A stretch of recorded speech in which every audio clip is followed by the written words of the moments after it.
The World Bank's Spring 2025 Poverty and Equity Brief reports that India consumption-based Gini index fell from 28.8 in 2011 to 12 to 25.5 in 2020 to 23, ranking it fourth globally in income equality, behind Slovakia, Slovenia, and Belarus, placing it in the moderately low inequality category.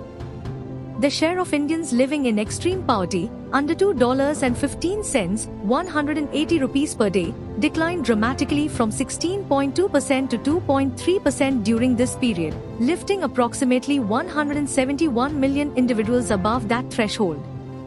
Using the broader $3.260 rupee per day line, poverty stood at 5.3% in 2020 to 23. The reduction was broad-based across rural, 18.4 to 2.8%, and urban, 10.7 to 1.1% areas.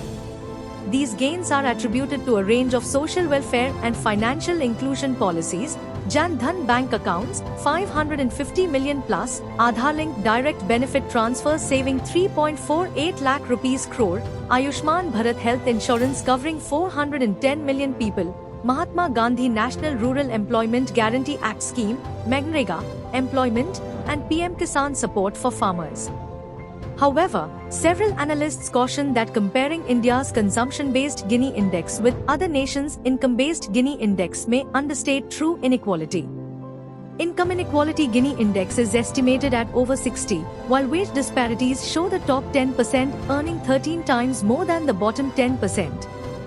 Wealth concentration remains high, the top 1% hold over 40% of national wealth.